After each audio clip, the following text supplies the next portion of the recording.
আমার এই ছোট্ট চ্যানেলে আপনাদের স্বাগত। আজ আমি একটা লিপেন আর্ট আপনাদের সামনে পরিবেশন করব। চলুন ভিডিওটা স্কিপ না করে একদম দেখতে থাকুন শেষ অবধি। ঠিক আছে, লিপেন আর্ট এর বহুল প্রচলিত এক জনপ্রিয় শিল্প। মূলত বাড়ির কাজ, ছোট ছোট কাজ টুকরো করে ভেঙে এই লিপেন আর্টের প্রচলন শুরু হয় এবং তার সাথে মাটি ব্যবহার করে। দেখতে পাচ্ছ আমি প্রথমে একটা মল্টেন ক্লে না পাওয়ায় সুপার ক্লে নিয়ে নিয়েছি, তার সাথে কিছু কাঁচ মিরর নিয়ে নিয়েছি। একটা পিচবোর্ডের ওপর প্রথমে আমি নকশা করে নিয়েছি, এর ওপরে আমি সুপার ক্লে দিয়ে আমি বর্ডার করে নেব। দেখো প্রথমে সুপার ক্লেটাকে একটুখানি মিক্স করে নিচ্ছি আমি, তারপরে আস্তে আস্তে আস্তে আস্তে আমি সুপার ক্লে দিয়ে এগুলোকে করে নেব, বসিয়ে নেব। দেখো প্রথমে আমি ফেভিকল আঠাটা লাগিয়ে নিচ্ছি, তারপর আমি এর ওপরে সুপার ক্লে দিয়ে দিচ্ছি। দেখতে পাচ্ছ আমি এটাতে হোয়াইট কালার ইউজ করেছি, কেননা হোয়াইট কালার ইউজ করাটা বেস হবে কারণ পরবর্তীকালে যখন আমি হোয়াইট কালার করতে হবে না আমাকে, ওই জন্য আমি প্রথমেই হোয়াইট সুপার ক্লেটা ইউজ করে নিয়েছি।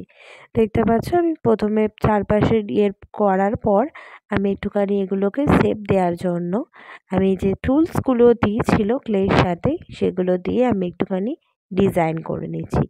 তারপরে মাঝখানে একটা ছোট্ট মিরর বসিয়ে নিয়েছি। তোমরা কিন্তু লাস্টে সবার কালার করার পরে মিররটা বসিও।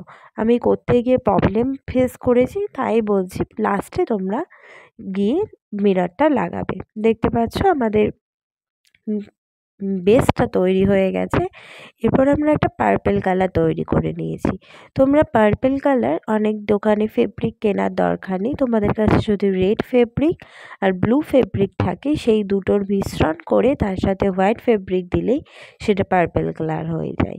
ঠিক আছে, তার সাথে দেখো এরপরে আমি আকাশি রং ইউজ করছি। দুই কোনায় করেছি পার্পেল কালার আর দুই কোনায় করছি আকাশি কালার।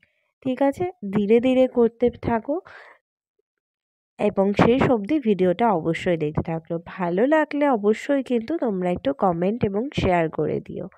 দেখতে পাচ্ছ হালকা করে আমি এই কালার করার পর বর্ডার দিয়ে নিয়েছি ব্ল্যাক ফেব্রিক দিয়ে, জিনিসটাকে আরও উজ্জ্বল করার জন্য। ঠিক আছে, দেখতে পাচ্ছ একটুখানি আমি হলুদ আর গ্রিন ফেব্রিকটা বেশ মিডিল পোর্শনটার জন্য ইউজ করেছি। এরপর দেখবে আমি আস্তে আস্তে মিররগুলো শুকানোর পর মিররগুলো দিয়ে দেবো। ঠিক আছে, এর ওপরে তারপরে ফাইনাল লুক দেখতে থাকো।